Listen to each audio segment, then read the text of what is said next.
말씀을 골랐습니다. 그래서 한번 여러분들과 나눌 텐데 1절부터 36절까지 있어요. 근데 이걸 다 읽으면 오늘 예배가 끝납니다. 그러니까 앞에 있는 부분만 1절부터 5절까지만 한번 읽어보도록 하겠습니다. 같이 시작. 하나님이여 나를 구원하소서. 물들이 내 영혼까지 흘러 들어왔나이다. 나는 설 곳이 없는 깊은 수렁에 빠지며 깊은 물에 들어가니 큰 물이 내게 넘치나이다. 내가 부르짖음으로 피곤하여 나의 목이 마르며 나의 하나님을 바라서 나의 눈이 쇠하였나이다. 까닭없이 나를 미워하는 자가 나의 머리털보다 많고 부당하게 나의 원수가 되어 나를 끊으려 하는 자가 강하였으니 내가 빼앗지 아니한 것도 물어주게 되었나이다. 하나님이여 주는 나의 우매함을 아시오니 나의 죄가 주 앞에서 숨김이 없나이다. 아멘. 자, 이런 말씀인데요. 원래 이 앞에 있는 부분만 읽으면 뭔 말인지 잘 몰라요. 왜 이런 말을 하는지 잘 모르는데 한번 차근차근 한번 살펴보도록 하죠. 여기 또 뒤에 보면 이런 말들이 있어요. 지금 보면은 이렇게 파란색으로 나가 있고 또 이제 20절로 넘어가면 이제 그들이 나오거든요. 이제 그들은 누군지, 그들은 과연 누구인지 한번 살펴보도록 하겠습니다. 자, 본문을 자세히 읽는데 너무 이제 내용이 방대하다 보니까 제가 간단하게 브리핑을 하면서 넘어가도록 할게요. 오늘 본문은 총 1절부터 36절까지 이제 있는데 이걸 총 3가지 흐름으로 우리가 이해할 수 있습니다. 첫 번째 1절에서 20절까지는 나가 나와요. 나가 수업도 없이 많이 나옵니다. 나의 하나님이여 나의 고통을 들어줘서 나는 지금 이렇습니다. 나는 지금 이렇게 핍박을 당하고 있고 나는 지금 이렇게 공고합니다. 난 이런 괴롭고 나는 너무 숨막혀 죽을 것 같아요. 여러분들 기도가 보통 그런 거잖아요. 하나님 나 너무 힘들어요. 하나님 나 지금 너무 힘들고 죽을 것 같아요. 하나님 내 기도 들어주세요. 이게 이제 우리의 기도의 거의 중요한 대부분의 퍼센테이지를 차지하지 않습니까? 시편도 마찬가지예요. 시편도 사람이 하나님께 드린 기도이자 또한 찬양이거든요. 그러니까 개인적인 어떤 그 아픔과 고통을 하나님께 이야기할 수밖에 없겠죠. 당연한 겁니다. 자, 그런데 나를 이렇게 지금 고통에 몰아넣는 상황과 환경이 있을 거 아닙니까? 내가 하나님께 이제 그 기도를 할 때 내가 고통스럽고 힘들면 나로 하여금 이렇게 고통을 주게 한 어떤 다른 대상이 있을 거야. 제3자가 있을 거 아닙니까? 이제 이 시편은 그 대상들을 그들이라고 이야기를 해요. 그들은 나에게 식초를 먹이고 나에게 쓸개를 먹이고 막 이렇게 해요. 그러니까 그들이 지금 이제 적으로 이 시편의 주인공의 적으로 등장을 하죠. 자, 그런데 마지막에 그러면 어떻게 마무리가 되느냐? 나도 아니고 그들도 아니고 너희가 나옵니다. 또 다른 제3자가 나와요. 근데 이 3자는 하나님께서 그들에게 기도를 응답하실 때 함께 은혜를 받게 될 나 이외의 다른 사람들입니다. 무슨 뜻인지 알겠어요? 그러니까 시편의 기도가 그러니까 나의 기도를, 나의 소원을 하나님께 아뢰음과 동시에 나의 적들을 하나님께 고발하는 것으로 끝나지 않고 나의 기도가 응답됨으로 말미암아 다른 사람들이 얻게 될 은혜, 구원 이런 것들을 함께 감사하고 찬양하면서 오늘 본문이 마무리가 됩니다. 자, 그러면 이게 무슨 말인지 도통 모르겠죠? 그래서 한번 여러분들 자세히 한번 봐야 돼요. 자, 볼게요. 오늘 시편의 저자는 다윗으로 등장을 합니다. 시편 1편을 보면 다윗의 시 이렇게 나오거든요. 다윗이 지었냐? 그럴 수도 있고요. 아닐 수도 있어요. 꼭 다윗이 다 지었다고 볼 필요 없어. 다윗의 후손도 그냥 다윗이라고 이렇게 이해하면 되는 거예요. 이런 거죠. 푸른 사랑의 교회에 다니는 사람은 푸른 사랑의 교인인 거예요. 다윗의 나라에 속한 사람은요, 다윗인 거예요, 그냥.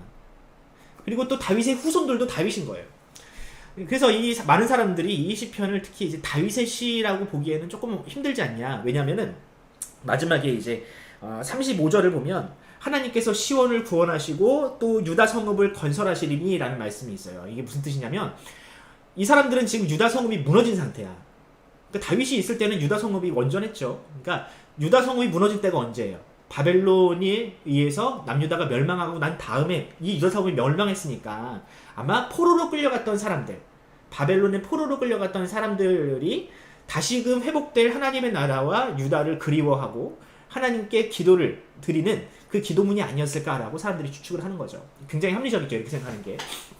어쨌든 자, 그러면 오늘날 다윗처럼 이 다윗이라고 이 명명한 이 주인공처럼 성도들이 고난을 당하는데 어떤 고난이 있는지 이걸 한번 살펴보자고요. 자, 봅시다. 오늘 본문에서 이 주인공이 고난을 당하고 있어요. 근데 이 고난의 이유가 왜 고난을 당하는지 9절에서 이야기를 합니다. 자, 볼까요? 같이 읽어봅시다. 시작. 주의 집을 위하는 열성이 나를 삼키고 주를 비방하는 비방이 내게 미쳤나이다 라는 고백이 있습니다. 근데 이게 지금 시편의 주인공이 고난을 당하는 이유인 거예요. 그러니까 그가 뭐 어떤 잘못을 해가지고 고난당하는 게 아니야. 여러분, 우리가 죄를 짓고 나서 그 죄에 대한 합당한 형벌과 어떤 징계가 떨어질 때 그것에 대해서 하나님 저 억울해요 막 이렇게 기도할 수는 없는 거잖아요. 죄를 지어놓고 이 고난을 당하는 거에 대해서 게을러서 막 공부 하나도 안 하다가 말이야 시험 망쳐놓고 하나님 저 시험 망쳤어요, 저 불쌍하죠, 저 좀 복 주세요, 저 공부 좀 잘하게 해주세요, 이런 기도는 하나님께서 절대 안 들으십니다, 여러분. 그런 건 기도거리도 안 돼. 그런 건 절대로 기도거리도 안 돼. 근데 이런 기도는 시편에서 등장하는 기도는요, 대부분 고난에 대한 기도인데 어떤 고난이냐? 주를 위한 고난이라고 해요. 주를 위한. 주님을 위해서 살고 하나님의 말씀을 따르려다가 얻는 고난들 때문에 이거 사실 이거는 내가 자초한 고난이 아니잖아요. 내가 내 신앙을 지키고 하나님을 너무 사랑해서 얻는 고난은 사실 이 시편의 주인공이 자초한 고난은 아니란 말이에요. 그래서 기도할 수 있는 겁니다. 그래서 하나님께 도움을 구할 수 있는 거예요. 하나님, 저 하나님 말씀 잘 따르려다가 이렇게 고난당하고 있어요. 저 좀 도와주세요 라고 지금 기도하고 있는 거라고요. 자, 그러면 어떤 고난들인지 한번 제가 조금 한번 좀 살펴보겠습니다. 자, 보면은 물들이 내 영혼 가운데 들어와서 내가 숨이 막힐 지경입니다 라는 말씀이 2절에 있고요. 그러니까 무슨 뜻이냐면 이게 이 사람이 육체적으로 물에 빠진 게 아니야. 심리적으로 지금 물에 빠진 것처럼 허공에 둥둥 떠있고 바닥에는 바닥이 없고 막 물들이 막 내 영혼에 들이쳐가지고 막 숨이 턱턱 막히는 지경이라고. 자, 그리고 원수가 내 머리털보다 많대요. 여러분들 이거 되게 심각한 일이죠. 내 친구보다 원수가 더 많은 상황. 되게 심각한 일입니다. 내 형제에게는 객이 되고 어머니는 어머니의 자녀에게는 낯선 사람이 되었습니다. 그러니까 공동체로부터 내가 거의 왕따를 당하고 있습니다 라는 뜻입니다. 그리고 또 내가 그 범죄한 것도 아닌데 내가 물어주게 생겼습니다. 막 이런 얘기. 호구로 보는 거지, 사람. 야, 네가 가져와. 뭐 네가 잘못한 건 아니지만 네가 물어내. 이런 거예요. 나는 분명히 사고를 뒤에서 당했는데 내가 가해자가 되는 이 상황. 교통사고로 말하자면 100% 내가 피해자인데 내가 오히려 가해자가 된 이런 상황들. 이런 상황들이 지금 펼쳐지고 있고요. 또 그들은 내가 배옷을 입는 것조차 싫어합니다 라는 말이 나와요. 무슨 뜻이냐면 내가 하나님 앞에 회개하고 또 하나님 앞에 경건한 삶을 사는 것조차 사람들에게는 웃음거리가 됐다라는 뜻이고요. 또 여기 쭉 보면은 어떤 말씀이 있냐면 이제 성문에 앉은 자들도 나에게 정죄를 하고 술 취한 사람들이 나를 웃음거리로 만듭니다. 나를 씹고 있습니다. 이런 얘기를 하고 있어요. 그러니까 그 사회 지도층이에요. 성문에 앉은 사람들은 사회 지도층도 나를 그 정죄하고 평소에는 나의 눈도 못 맞추시던 이 술주정뱅이, 무례배와 같은 사람들, 정말 쓸모없는 사람들도 나를 멸시하는 이런 상황들이 지금 펼쳐지고 있습니다 라고 하고 있어요. 왜? 뭐 때문에?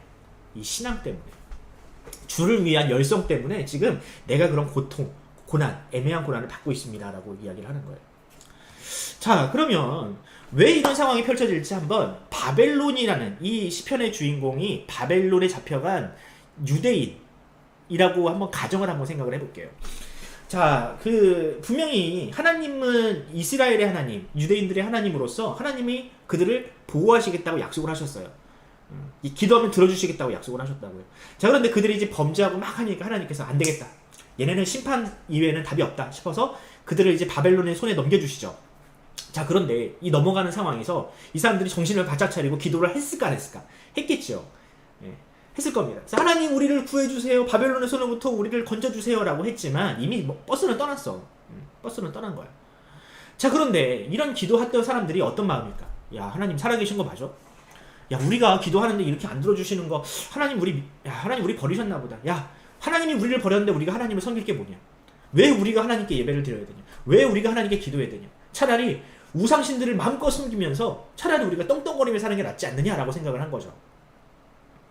그러니까 이제 나는 하나님을 버렸으니까 이 주변에 아직도 하나님 앞에 기도하면서 하나님께 기도하는 사람들이 어떻게 꼴 보기 싫은 거야. 야, 너도 하나님 버려 임마. 야, 하나님 우리 기도 안 들어주셔 임마. 네가 기도한다고, 네가 예배한다고, 네가 회개한다고 하나님이 기도 들어주실 것 같아 하면서 멸시하고 무시한다는 거예요. 야, 하나님 살아계시냐? 말이 되냐? 그럼 우리가 이 모양 이 꼴이 되는 게 말이 되냐? 하면서 이 사람들을, 이 기도하는 사람을 지금 멸시하고 있는 거죠. 공동체에서 추방을 당하는. 야, 너 기도할 거면 저리 꺼져. 야, 너 그렇게 예배 드릴 거면 우리 아는 척도 하지 마. 이렇게 나오는 겁니다. 지금 이런 비난과 이런 고통이 지금 이 주인공한테 있는 거죠. 자, 이런 고난이 과연 이 사람만의 고난이었을까? 아니요. 신약으로 넘어가면 사도 바울도 똑같은 고난을 당합니다.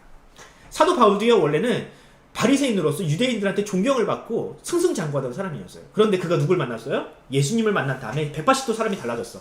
그래서 이제는 예수가 그리스도다, 하나님이다라고 이야기를 하고 시작하니까 유대인들, 이 바울의 친구들이 바울에게 돌을 던지기 시작합니다. 야, 어떻게 예수가 하나님이냐? 십자가에서 달려 죽은 그 사람이 어떻게 하나님이 될 수 있느냐 하면서 바울을 죽이려 했다. 아니, 실제로 죽었었어.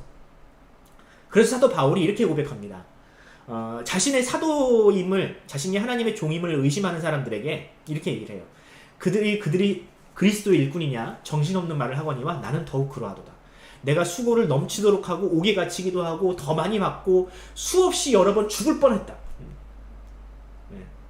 그러니까 바울이 사실 이런 게 자랑처럼 들릴까봐 잘 얘기를 안 하다가 하도 사람들이 자신을 의심하니까, 야, 그리스도의 일꾼의 기준이 뭔 줄 아냐? 고난이야. 핍박당하는 거야. 시편 69편을 봐봐.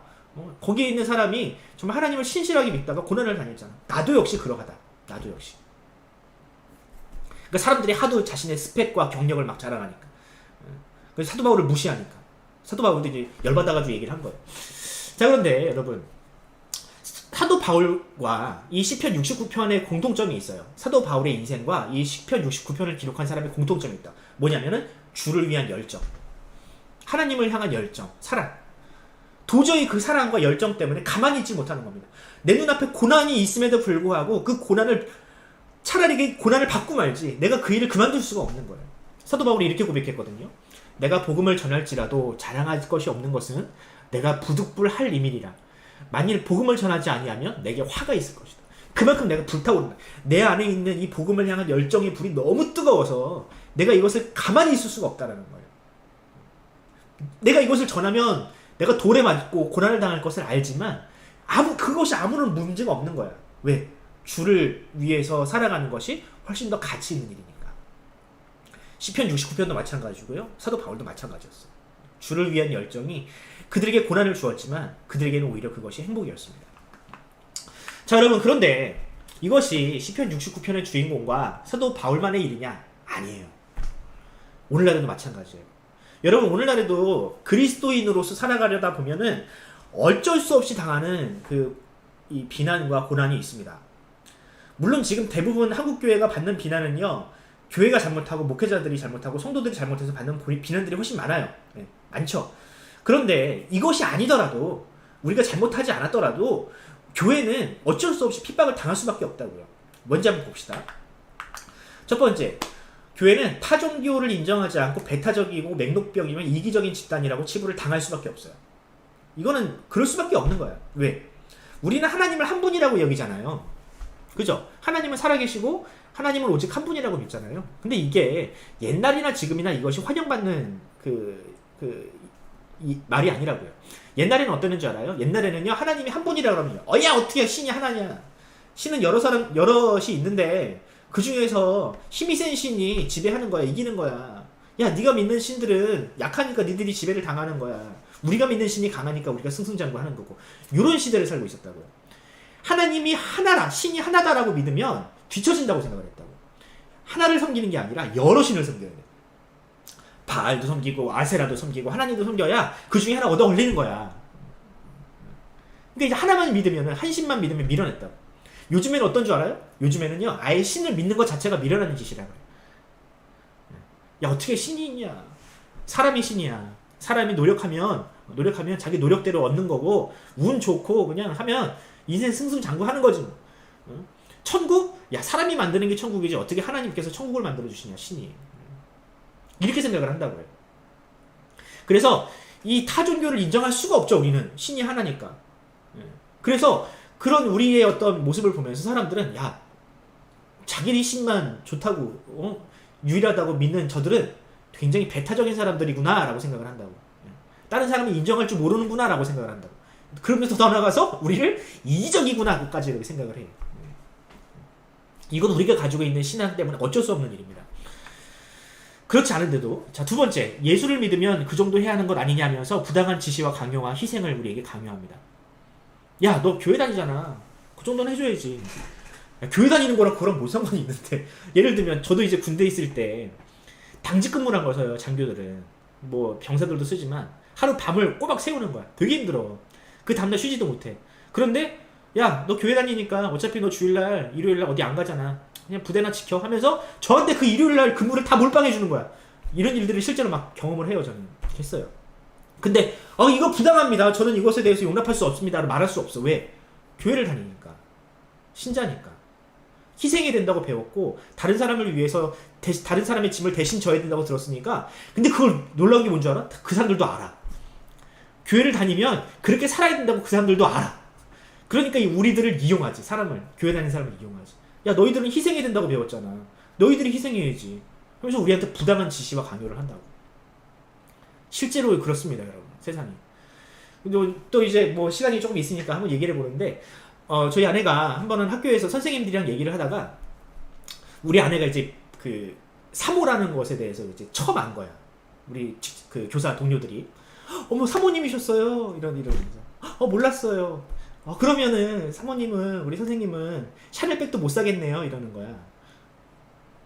뭔 말인지 모르겠어요?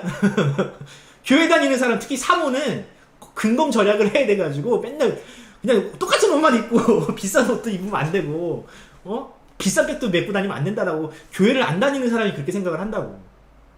이게 이제 교회를 다니는 사람들에 대한 어떤 이상한 고정관념 같은 것들이 있어요. 야 니들은 희생해야 되고 니들은 맨날 그래야 되고 니들은 맨날 근검 절약해야 되고 맨날 헌금만 해야 되고 이런 것들이 있다고. 이게 뭐 옳지 않아요, 이런 것들. 그래서 우리 아내가 뭐라 그랬는 줄 알아? 아니요, 전 돈 있으면 살 건데요. 왜? 전 돈이 없어서 못 사지 돈 있으면 살 건데요. 저희 남편 저 좋은 차 사줄 건데요. 막 그랬대. 아무튼 그래요. 아무튼 이 세상 사람들이 가지고 있는 교회 다니는 사람들에 대한 이상한 고정관념 같은 것들이 있어요. 그것 때문에 우리가 희생을 당한 일들이 비일비재합니다. 또 이런 일들을 우리가 이런 말들을 듣습니다. 하나님이 살아계시면 왜 세상은 이 모양이냐? 왜 이 코로나가 이렇게 하고 왜 이렇게 가난한 사람들과 연약한 사람들, 정의로운 사람들이 이렇게 희생을 당하냐라고 하면서 하나님을 모욕합니다. 그런 얘기를 많이 들을 거예요, 여러분들. 마지막, 주일 성수나 기도 또는 순결한 신앙생활을 하지 못하도록 회방합니다. 불이익을 줘요. 가끔 가다가 이제 우리 주일에 근무하면 전 예배 때문에 좀 못할 것 같아요. MT, OT 이런 거 가면은 저는 그날 예배를 드려야 돼가지고 죄송합니다 하면은 사람들이 우리를 왕따시키거나 인사적으로 불이익을 주거나 그런 일들이 있어요. 또 심지어는 교회 다녀서 제가 술을 못 마시면 어떻게든 먹이려 그래요. 어떻게든. 제가 교회를 다녀가지고 조금 이거는 좀 힘들 거 어떻게든 시키려 그래요. 제가 이거에 희생을 너무 많이 당했어요. 제가 군대에서 하면은 술을 그렇게 먹이려 그래. 안 먹으려 그러면 죽여도 먹이려 그래. 물이라고 속이고 술을 줘. 이렇게. 그리고 저를 이상한 데 데리고 가가지고 막 도우미도 막 나오는 데 데리고 가가지고 막 놀아보라고. 난 못하지 그런 거. 해본 적도 없고 하면 이상해지잖아. 내가 하나님께 죄를 짓는 거잖아. 어떻게든 막 데리고 가서 막 죄를 짓게 만들어요. 그러니까 이런 세상들입니다. 우리가 살아가야 될 세상이 교회를 다니는 사람, 정말 제대로 한번 믿어보려고 하는 사람들한테 그렇게 호의적이지가 않아요. 여러분 어떻습니까? 시편 69편이 현실이에요, 여러분. 시편 69편의 내용은요, 우리가 당면한 현실이라는 겁니다. 그러니까 이 시편을 보면서 확 와닿지 않으면 이게 이상한 거야, 오히려. 너는 이 말씀이 너무 와닿거든. 이게 안 와닿는다. 그럼 이상. 여러분 조금 신앙생활을 다시 생각할 필요가 있습니다. 자, 그러면 이런 고난이 왔을 때 사실 우리가 당하지 않아도 되는 고난이잖아요. 사실 뭐 적당히 타협하면서 뭐 신앙과 세상을 적당히 타협하면서 살면은 이런 고난 안 당해도 됩니다. 여러분 우리가 고난 당하지 않으려면요, 우리가 교회 적당히 다니면 돼요. 대충 다니면 돼요. 여기 주일에만 와가지고 예배 드리는 척만 하면 돼요. 그러면 고난 당하지 않을 수 있어요. 하지만 그럴 수 없잖아요. 그런데 왜 다윗은 그런 힘든 이 다윗의 이 주인공이라고 하는 이 사람은 왜 이런 고난 앞에서 이 고난을 담담히 받아들이고 포기하지 않았을까? 어떻게 그것을 견딜 수 있었을까? 그 이유가 오늘 본문에 또 나옵니다. 한번 볼게요. 시편 69편 19절이 중요한데요. 여기 한번 읽어볼게요. 같이 시작. 주께서 나의 비방과 수치와 능욕을 아시나이다. 나의 대적자들이 다 주님 앞에 있나이다 라고 합니다. 자, 여기서 두 가지 중요한 사실이 나오는데요. 첫 번째, 나의 고통과 능욕을 주님께서 뭐 하신대요? 아신대요. 알고 계신대요. 여러분, 신이 피조물의 고통을 이해한다라는 것은요, 사실 쉽게 이해할 수 없는 내용입니다. 신은 그냥 만들어 놓은 존재지 우리의 고통에 동참하는 존재가 아니에요. 그걸 알 필요도 없죠. 만들어 놓고 땡기니까 신은. 그런데 우리가 믿는 하나님은, 이 주인공이 기도하는 하나님은 그걸 아시는 분이에요. 근데 여기서 알다라는 단어가 혹시 많이 들어본 친구들이 있을 텐데 야다라는 단어입니다. 히브리어로 야다예요.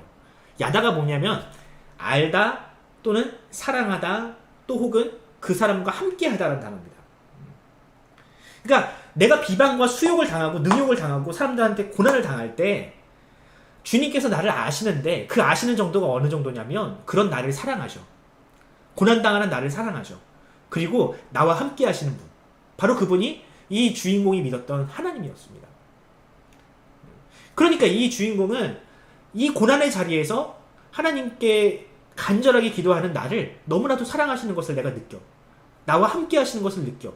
그러니까 그 고난의 자리를 결코 포기하지 않는 겁니다. 나를 아시니까. 두 번째, 그가 여기 나의 대적자들이 다 주님 앞에 있나이다 라고 합니다. 이게 무슨 뜻이냐면 번역하면 이 번역을 좀 제대로 하면 이래요. 나의 대적자들은 다 주님의 적들입니다. 사실 이런 말이에요. 그러니까 그 사람들이 나를 핍박하고 나를 멸시하는 것은 내가 싫어서가 아니라 사실은 누가 싫어서예요? 하나님이 싫어서라는 사실을 이 사람이 알고 있다는 거예요. 내가 경건한 모습으로 살아가는 것이 내가 뭐 교만해 보여서가 아니라 사람들은 하나님이 싫어. 그러니까 하나님이 싫기 때문에 내가 그렇게 사는 것도 싫어한다라는 것을 이 사람은 안 거죠. 그러면서 이 시편의 기자가 어떤 주인공이 어떤 마음이 들었을까? 사람들이 다 하나님을 싫어하는데 하나님을 다 외면하고 하나님께 등을 돌리는데 나마저도 하나님께 등을 돌리면 어때요? 하나님이 얼마나 마음이 아프실까라고 생각하지 않았을까요? 그러니까 이 두 가지 마음이 이 시편 기자에게 있는 겁니다.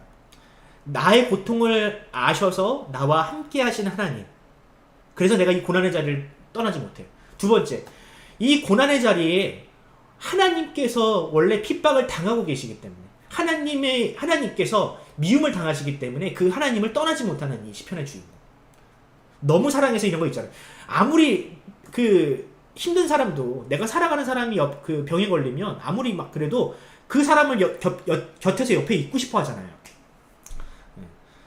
부부가 돼보세요, 여러분들. 남편이 아내가 아프다고 버릴 수 있습니까?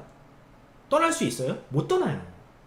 저도 이제 병상에 누워본 적이 있는데 나를 씻겨주고 또 나를 닦아주고 내 대소변을 받아내주고 대변까지는 안 봤다. 소변까지 좀. 근데 이제 이런 걸 해주는 게 아무렇지도 않은 거야. 부부는 사랑하니까. 저도 마찬가지죠. 저희 아내가 이제 아이를 낳고 제왕절개를 하고 누워있을 때 그 피 묻은 그 옷들과 그런 것들을 갈아주는 게 전혀 개의치 않아. 더럽지 않아. 왜? 사랑하니까. 근데 이 하나님과 이 시편의 주인공이 그런 상태라는 거예요. 고난의 자리에서 내가 고난당할 때 하나님이 나와 함께 하시고 또 하나님께서 비난을 당하실 때 그 하나님 곁에 있어주고 싶어하는 마음이 이 시편의 주인공한테 있는 거죠. 그래서 이 고난의 자리를 절대로 떠나지 못하는, 포기할 수 없는 고백이 나오는 겁니다. 자, 이것이 첫 번째 이유고요. 두 번째 이유는 이렇습니다. 하나님이 시온을 구원하시고 유다 성읍을 건설하시리니 장차 일어날 일입니다. 무리가 거기에 살며 소유를 삼을 것이다. 자, 이렇게 힘들지만 지금 참고 인내하고 하나님을 향한 믿음을 저버리지 않으면 하나님께서 언젠가 이 모든 고난에 대해서 보상하시고 우리에게 하나님의 나라를 선물하실 것이다 라는 믿음이 그에게 있었던 거죠. 마찬가지입니다. 우리도 그래요. 우리도 하나님을 사랑하고 또 장차 하나님께서 우리의 믿음 또 우리에게 주실 구원을 우리가 소망하면서 현재의 고난을 이길 수 있는 겁니다. 여러분, 우리가 신자들이 이 땅에서 고난을 당하면서도 그것을 묵묵히 참아낼 수 있는 이유 바로 여기 있습니다. 다른 거 정답 없어요, 여러분. 이거예요. 하나님을 너무 사랑하고 또한 그 하나님과 함께하는 것이 너무나도 즐거우니까 또 장차 우리에게 주실 그 은혜가 너무 크기 때문에 우리는 그 고난까지도 감내하며 살아가게 되는 겁니다. 우리가 고난당할 때 사실 이거 말고 우리가 이 고난을 이길 수 있는 힘이 없어요. 성경이 우리에게 제공하는 고난에 대한 답은 이겁니다. 근데 여러분, 이 해답이 어디서 왔냐면, 여러분, 이 주인공이 기도할 때 이것을 깨달았어요. 처음에 기도할 때는 고난 가운데서 기도했죠. 하나님, 왜 나의 기도를 응답하지 않으십니까? 라고 기도하면서 시작했지만, 기도하면 할수록 하나님의 마음을 알고, 하나님께서 내게 주신 은혜가 깨달아지는 거예요. 기도하지 않을 때는 그것이 깨달아지지 않았더니, 기도하면서 하나님이 나와 함께 하시는구나. 하나님께서 내게 주실 은혜가 이거였지 하면서 깨달아지는 거지. 그래서 여러분 고난 가운데서 기도해야 되는 이유가 바로 여기 있습니다. 기도하지 않으면요 아무리 머릿속에 이런 지식들이 있더라도 이것이 내 속에 동의가 안 돼. 근데 기도하다 보면 이 시편의 주인공이 하나님이 나와 함께 하신다라는 것을 깨닫고 또 하나님께서 내게 주실 은혜가 크다라는 것을 깨닫는 것처럼 기도하면 우리가 비로소 그것들을 깨달을 수가 있어요. 기도하지 않으면 이런 깨달음과 이런 위로가 우리에게 미치질 않습니다. 기도하면 우리가 이것을 이길 수 있어요. 그러니까 여러분 고난 가운데서 우리가 기도해야 될 이유는 바로 여기 있습니다. 기도하면 막 현실이 막 180도로 뒤집어져 가지고 우리의 고난의 이유들이 싹 사라지는 게 아니에요, 여러분. 기도한다고 뭐 세상이 막 달라집니까? 아니에요. 달라질 수도 있지. 하지만 획기적으로 막 그렇게 막 우리가 소원대로 막 다 안 된다고. 근데 기도하면 뭐가 달라지는 줄 알아요? 내 마음의 상태가 달라져요. 하나님을 원망하다가도 하나님을 사랑하게 되고요. 하나님께 막 투정 부리고 싶다가도 장차 주실, 아니 이미 내게 주신 하나님의 은혜 때문에 감사하게 되는 것이 바로 기도의 능력입니다. 이게 시편이에요, 여러분. 자, 마지막입니다. 이제 그런데 여러분 시편 69편의 를 기록한 사람은 하나님이 나와 함께 하신다라는 확신은 있었지만 그것을 몸소 체험하지는 못했어. 물론 느꼈겠지, 누렸겠지. 하지만 놀라운 사실은 뭐냐면 하나님이 우리를 아십니다라고 했잖아요. 그런데 그것이 단순히 우리의 고백이 아니라 실제로 일어났어요. 누구를 통해서? 예수님을 통해서. 우리가 신자로서 믿음을 지키다가 당하는 고난의 그 자리에 누가 오셨냐면 예수님이 오신 거예요. 그것이 우리만의 고난이 아니라 하나님께서 직접 그 고난의 현장에 뛰어드셔서 봐라, 내가 너희를 위하여 이렇게 함께 고난을 받고 있다라고 보여주셨다고요. 누구를 통해서? 예수님을 통해서. 근데 시편 69편은 우리의 고난의 고백이기도 하지만 예수님께서 우리를 사랑하심으로 우리를 위해서 당하신 그 고난을 미리 예고하는 내용이기도 해요. 자, 요한복음 15장 25절에 예수님께서 고난을 당하시면서 이런 말씀을 하십니다. 그러나 이는 그들의 율법에 기록된 바 그들이 이유 없이 나를 미워하였다 하는 그 말을 응하게 하려 함이라. 이게 시편 69편에 있었던 내용인데 사람들이 예수님을 미워하고 돌 던지고 예수님께 비난하는 것이 그 69편에 있는 그 내용이 예수님을 통해서 이루어지게 하기 위해서 예수님께서 고난을 받으셨다라고 해석을 하는 거죠. 또 실제로 이런 일이 일어났습니다. 예수님께서 십자가에 달리시는 도중에 그 고통이 너무 극심하니까 로마 병정들이 포도주에다가 쓸개, 마취제입니다. 일종의 진통제예요. 그거를 탄 포도주를 예수님의 입가에 이제 가져다 줘요. 근데 예수님께서 그것을 맛보지 않으시거든요. 근데 이 말씀이 어디에도 나오냐면 우리가 읽었던 시편 69편에 보면은 21절에 이런 말씀이 있습니다. 그들이 쓸개를 나의 음식물로 주며 목마를 때에 초를 마시게 하였습니다. 라는 말씀이 있어요. 그러니까 주를 미워하는 사람들이 이 고통스러운 음식들을 이 성도들에게 주는데 그 음식을 실제로 받으신 분이 누구다? 예수님이다. 예수님이다. 이 69편이 예수님을 통해서 완전히 이루어졌다고요. 예수님이 우리의 고난의 한가운데 들어오시게 됐다고요. 자, 예수님은 우리의 고난을 아십니다. 근데 그게 뭐가 중요하냐? 예수님이 우리의 고난을 아시는 게 뭐가 중요해요? 여러분, 우리가 기도하는 대상이 누군지를 한번 생각해 보는 거예요. 우리가 고통스러울 때 그 고통을 모르는 사람한테 이야기하는 것과 아는 사람한테 얘기하는 것은 천지 차이입니다. 병원에 한 2주일간 입원해보지 못한 사람한테요, 병원에 입원하는 고통에 대해서 설명을 하라면은 말을 못해요. 도저히 말할 수가 없어. 나는 해봤으니까 알아. 그러니까 아픈 사람의 고통은요, 아파본 사람이 알 수 있어요. 그러니까 저는 허리 아픈 사람들의 고통은 너무나도 뼈저리게 절감할 수 있어요. 사랑의 시련을 경험하지 못한 사람은요, 사랑에 대해서 논할 자격이 없어요. 가난을 모르는 사람은요, 가난에 대해서 얘기할 자격이 없다고요. 그러니까 저는 이제 감사한 게 뭐냐면은 제가 지금 이야기한 것들은 제가 다 경험해본 것들이거든요. 제가 어렸을 때나 성인이 돼서나. 제가 지금 뻔질하게 잘 사는 것 같지만 저는 수없는 고난을 당해왔습니다. 그러니까 감사한 게 뭐냐면은 목회자로서 고난을 경험해보지 못했으면 성도들에게 이런 위로나 공감을 못할 것 같은데 저는 좀 그런 부분에서는 공감을 좀 잘하는 편인 것 같아요. 왜? 해봤으니까, 경험해봤으니까. 우리가 기도하는 하나님도 마찬가지입니다. 하나님 저 배고파요. 예수님도 줄여보셨고요. 하나님 저 아파요. 예수님도 아파보셨어요. 저 사람한테 배신당해봤어요. 하나님 저 너무 억울해요. 예수님도 배신당해보셨고요. 하나님 저 죽을 것 같아요. 예수님 아예 죽어보셨어요. 예수님. 그러니까 우리가 기도하는 그 대상은요, 우리가 기도할 때, 우리가 무언가 상담, 카운슬링 할 때 그것을 공감해 줄 수 있는 사람한테 해야 되는데, 세상이 말하는 우상들, 신들은요 다 성공을 이야기하는 신들입니다. 자신의 스펙을 이야기하는, 그것을 자랑하는 어떤 세상의 풍조예요. 그 대상 앞에, 그런 신 앞에 우리가 어떻게 고통을 이야기할 수 있습니까? 그러나 우리가 믿는 하나님은, 예수님은 우리가 당한 모든 고통과 고난을 다 경험해 보신 분이에요. 이 땅에 오셔가지고. 그러므로 우리가 기도할 수 있겠죠. 기도하면 하나님께서 들으신다는 믿음이 우리한테 생길 수 있겠죠. 아시니까. 예수님이 다 경험해 보셨으니까. 그래서 히브리서는 이렇게 얘기합니다. 우리에게 있는 대제사장은 우리의 연약함을 동정하지 못하실 리가 아니요 모든 일에 우리와 똑같이 시험을 받으신 이로되 죄는 없으시니라. 모든 일에 우리와 똑같이 시험을 받으셨다. 똑같이 고난을 당하셨다. 그러므로 그분께 기도하지 못할 것이 무엇이 있겠는가? 라고 이야기하는 거죠. 자, 그래서 우리를 아시는 하나님, 우리에게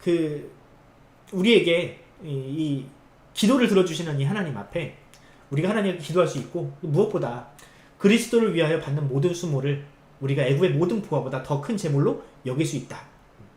나를 아시는 그 하나님께서 장차 우리에게 정말 영화로운 천국을 약속하시고 또한 영원한 생명을 약속하셨으니, 이 약속이 틀림없으니 현재의 고난 따위는 우리가 능히 견디고 이겨낼 수 있다라는 고백을 할 수 있는 겁니다.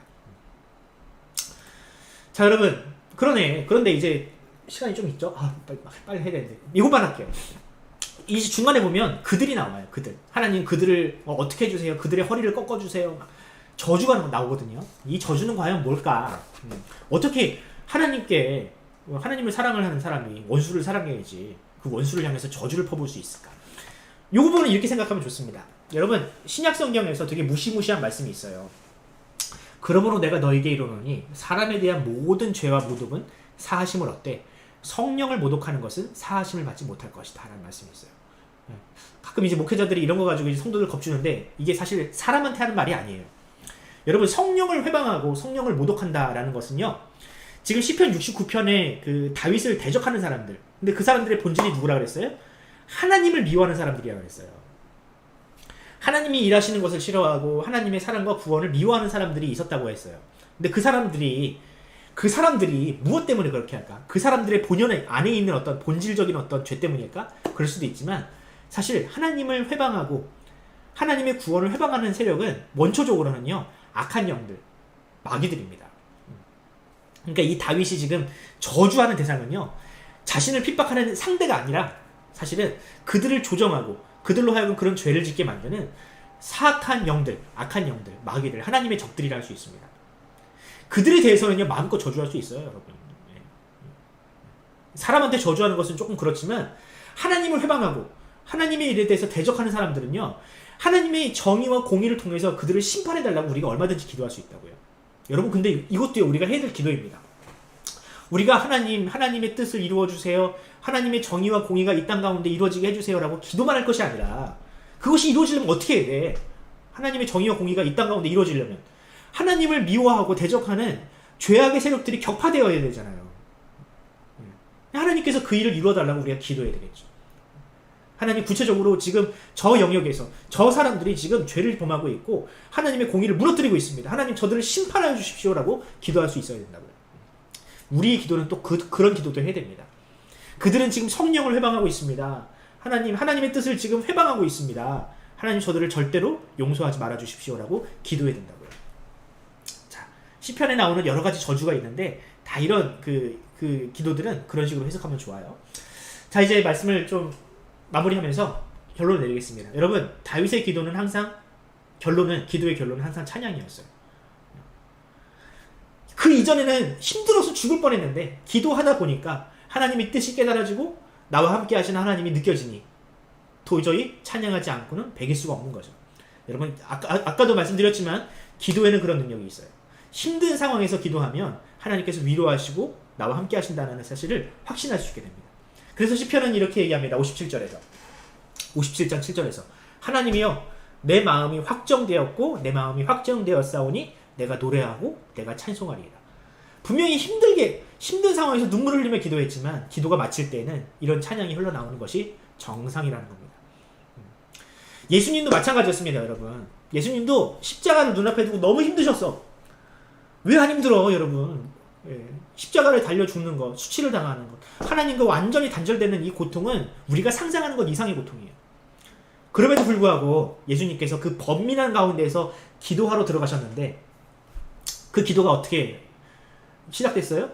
하나님이여, 내 아버지여, 만일 할만하거든 이 잔을 내게서 옮기시옵소서라고 기도하면서 시작했죠. 근데 그 기도의 마지막이 어떻게 됐어요? 그러나 나의 원대로 마옵시고 아버지의 원대로 하옵소서라고 기도하면서 마쳤다고요. 우리 기도도 마찬가지입니다. 하나님, 이 잔을 좀 내게서 옮겨주세요. 이 고통을 내게서 좀 옮겨주세요를 기도하다가도 하나님의 뜻을 알고 나면 우리가 아버지여, 내 원대로 마옵시고 아버지의 원대로 하옵소서라고 기도할 수밖에 없는 것이 기도의 능력입니다. 여러분들도 그런 기도를 하기 바랍니다. 근데 하나님, 나 이거 해주세요. 해줘. 이걸로 끝나지 말고 하나님, 그럼에도 불구하고 하나님, 나 살아가시니까 하나님, 내가 조금만 더 견뎌볼게요. 한번 해볼게요. 라고 기도하는 여러분이 되었으면 좋겠습니다.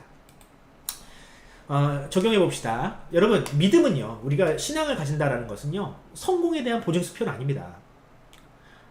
주실 수도 있지, 성공을 주실 수도 있지. 하지만 대부분은 우리가 이 믿음으로 말미암아 고난을 확실하게 받아요. 여러분, 이 고난을 절대로 피할 수가 없습니다. 고난이 없는 신앙생활이다, 이건 있을 수가 없다고요. 제대로 하면 그게 불가능해요. 그러나 우리가 그 고난의 한가운데에서 누구를 만날 수 있느냐? 예수님은 반드시 만나게 됩니다. 왜? 예수님은 그 고난의 자리를 피하지 않으셨거든요. 우리가 그것을 피하지 않는다면 반드시 예수님을 만날 수밖에 없습니다. 두 번째, 세상 누구도 당신을 이해하지 못할 때. 많잖아요. 우리 부모님들도 우리를 이해 못하잖아요. 하지만 예수님만큼은 당신을 알고 계십니다. 왜? 예수님은 우리를 알고 싶으셔서, 우리를 아시기에 이 땅에 오시고 우리가 있어야 할 시편 69편의 그 자리에 자신이 들어가셨잖아요. 그 예수님을 믿으시기 바랍니다. 마지막, 하나님의 적과 적당히 타협할 건가요? 그러면 여러분 기억하시는, 적당히 타협하는 그 순간, 나도 그 순간 하나님의 적이 될 수 있습니다. 내가 고난을 조금 피하고 싶어서, 조금 그 고난이 경감되고 싶어서 하나님의 적들, 하나님을 미워하는, 하나님을 싫어하는 사람들과 적당히 손을 잡는 그 순간, 우리도 그 순간 하나님의 적이 된다는 이 사실 명심하시기 바랍니다. 마지막으로 바로 나와버리네. 뒤에 나와야 되네. 그리스도를 위한이라는 말을 우리가 많이 사용을 합니다. 그리스도를 위한, 하나님을 위한. 그 뒤에 나온 단어가 여러 가지가 사용하는데, 예배라는 단어가 나올 때도 있고, 찬양이라는 단어가 나올 때도 있고, 섬김이라는 단어가 나올 때도 있어요. 근데 여러분, 이게 다 적절하지 않아요. 예수님을 위한, 하나님을 위한 예배는 없습니다. 그러니까 무엇을 위한다라는 것은 무언가를 더한다는 뜻이에요. 그러니까 우리가 예배를 드리면 하나님께 무언가 더해집니까? 하나님은 이미 충분하신데, 충족하시는데 우리가 예배를 드리는 행위가 하나님의 영광을 더 충만하게 합니까? 아니에요. 우리가 찬양을 하면 하나님께서 기뻐하시겠지만 우리의 찬양이 하나님을 더 영광스럽게 합니까? 아니에요. 우리의 섬김이 하나님의 나라에 무언가를 더합니까? 아니에요. 그런데 성경에서 유일하게 그리스도를 위한이라는 말에 나오는 수식어가 나오는 단어가 하나 있어요. 그게 뭐냐면 고난이에요. 고난. 왜냐하면 하나님의 나라를 이루어 가실 때 다른 그 어떤 것보다 고난이 더 유익하거든. 이 고난을 통해서 하나님은 하나님의 나라를 이루어 가시거든. 성도들의 고난, 희생, 그 위에 하나님의 나라를 쌓으시거든요. 하나님은 우리가 당하는 희생과 고난은 하나님을 위한 것이 될 수 있어요. 유일하게. 세상 그 어떤 것도 하나님을 위한 것이 될 수 없지만, 왜? 하나님께 다 지으셨잖아. 하나님 다 하나님 건데 뭐가 하나님을 위한 거야. 하지만 우리가 신자로서 당하는 고난과 애매한 고통은 하나님의 나라에 유익합니다. 그러니까 내가 하나님을 위해서 뭔가를 하고 싶잖아요. 그러면 주를 위한 고난을 피하지 않으면 돼요. 그러면 하나님을 위한 삶을 살 수 있어요. 예배도 좋고 찬양도 섬김도 좋아요. 하지만 가장 좋은 하나님을 위한 것은 고난입니다. 그러니까 여러분, 이 고난의 현장에서 하나님을 만나시고 하나님의 자녀로서 정말 참 믿음이 무엇인지 경험하는 그런 여러분이 되었으면 좋겠습니다. 아멘인가요? 아멘인가요? 네, 오늘 굉장히 중요한 설교를 했는데 여러분들 이 말씀을 잘 마음에 새기시고 주를 위해 당하는 고난이 여러분의 삶의 가운데 충만까지는 조금 힘들지 적적을 하시기를 바랍니다.